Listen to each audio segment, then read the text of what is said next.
ಪೂಜ್ಯರಿಗೂ ಎಲ್ಲ ಗಣಮಾನ್ಯರಿಗೂ ತಮಗೆಲ್ಲರಿಗೂ ವಿಶೇಷವಾಗಿ ದಾವಣಗೆರೆಯಿಂದ ಆಗಮಿಸಿರ್ತಕ್ಕಂಥ ಎಲ್ಲ ಶರಣ ಬಂಧುಗಳಿಗೂ ಅನಂತ ಅನಂತ ಶರಣೋ ಶರಣಾರ್ಥಿ. ತಾವೆಲ್ಲರೂ ಜೋರಾಗಿ ಹೇಳಬೇಕು, ಶರಣೋ ಶರಣಾರ್ಥಿ.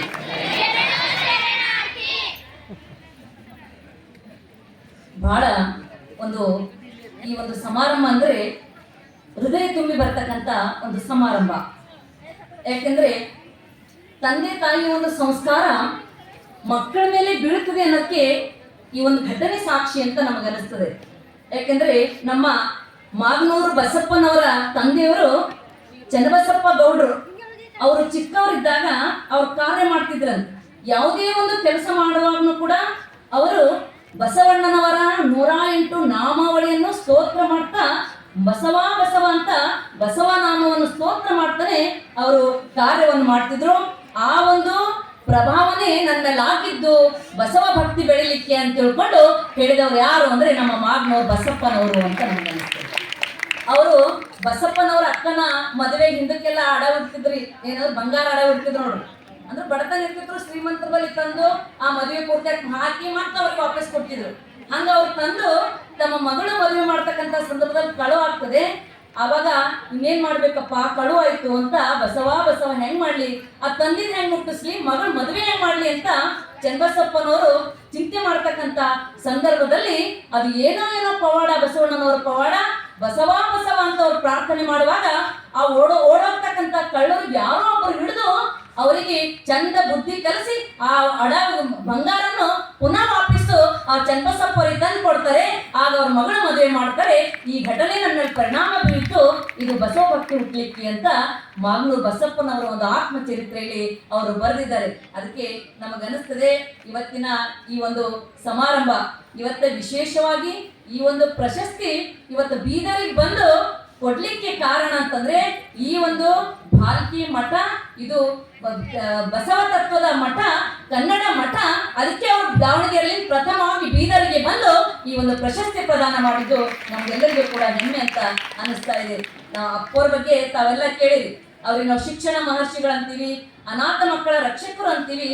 ಅವರ ವರ್ಣನೆ ಮಾಡೋದಂದ್ರೆ ಹೆಂಗಂದ್ರ ತಾಯಿ ವರ್ಣನೆ ಮಾಡಿದಂಗ್ರಿ.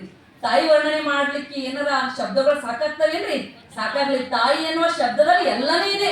ಅದಕ್ಕ ಇದು ಇಡೀ ಜಗತ್ತು ತಾಯಿ ಎದೆ ಹಾಲಿನಿಂದ ಬೆಳೆದದು. ಇಡೀ ಮಾನವ ಜನಾಂಗದ ಸಂಸ್ಕೃತಿ ತಾಯಿಯ ತೊಡಿ ಮೇಲೆ ಬೆಳೆದದಂತ. ಅಂತ ಒಂದು ತಾಯಿ ಸಂಸ್ಕೃತಿ ಅಪ್ಪೋರು ನಮ್ಗೆಲ್ಲ ಕೊಡ್ತಾ ಇದ್ದಾರೆ. ಅದಕ್ಕೆ ಅವರ ವರ್ಣನೆ ಅಂದ್ರೆ ಅದು ಶರಣ ಸಂಸ್ಕೃತಿಯ ಮಾನವೀಯ ಮೌಲ್ಯಗಳ ಜೀವಂತ ಮೂರ್ತಿ. ಯಾರಾದರೂ ನಮ್ಮ ಮಧ್ಯದಲ್ಲಿ ಅದಾರಂದ್ರ ಪೂಜ್ಯ ಶ್ರೀ ಡಾಕ್ಟರ್ ಬಸವಲಿಂಗ ಪಟ್ಟದೇವರು ಅಂತ ನಮಗೆ ಅನಿಸ್ತಾ ಇದೆ. ಅದಕ್ಕೆ ಅವರ ಬಗ್ಗೆ ನಾನು ವೈಯಕ್ತಿಕವಾಗಿ ಏನು ಹೇಳ್ಬೇಕಂದ್ರೆ ನನ್ನ ಅನುಭವ ಬಹಳಷ್ಟಿದೆ ರೀ.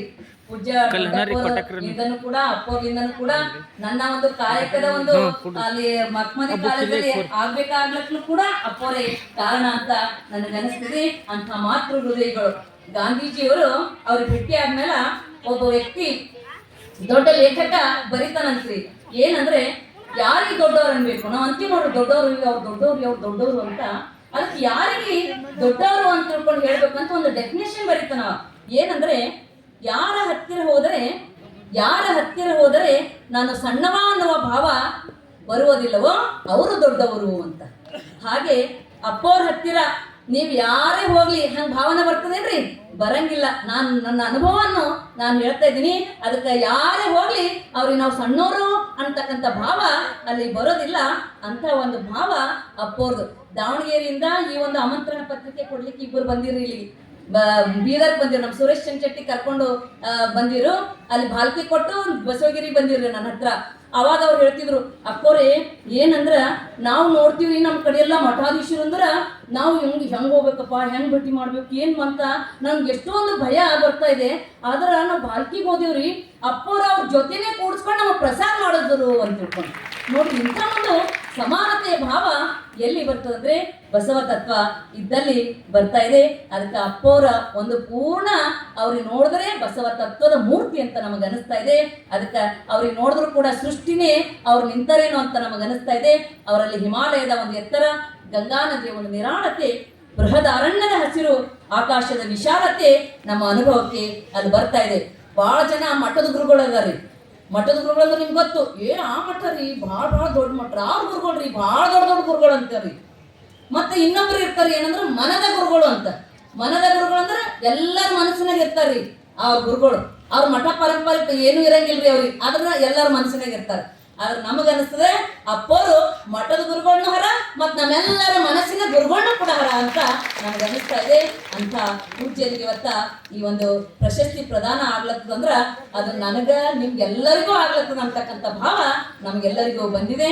ಮತ್ತೊಮ್ಮೆ ನಮ್ಮೆಲ್ಲರ ಒಂದು ಗುರು ಬಸವಣ್ಣನವರಲ್ಲಿ ಪ್ರಾರ್ಥನೆ, ಅಪ್ಪವರ ಒಂದು ಸೇವೆ ಇನ್ನೂ ಈ ಜಿಲ್ಲೆಗೆ ಅಷ್ಟೇ ಇಲ್ಲ, ಕರ್ನಾಟಕ, ಮಹಾರಾಷ್ಟ್ರ, ಆಂಧ್ರ, ಇಡೀ ಜಗತ್ತಿಗೆ ಬಸವ ತತ್ವ ಮುಟ್ಟಿಸ್ತಕ್ಕಂಥ ಒಂದು ಶಕ್ತಿ ಗುರು ಬಸವಣ್ಣನವರು ಕೊಡ್ಲಿ ಅಂತ ಮನಪೂರ್ವಕವಾಗಿ ಪ್ರಾರ್ಥಿಸಿ ಮತ್ತೆ ಪೂಜ್ಯರಲ್ಲಿ ನಾನು ಅನಂತ ಶರಣುಗಳನ್ನು ಸಲ್ಲಿಸಿ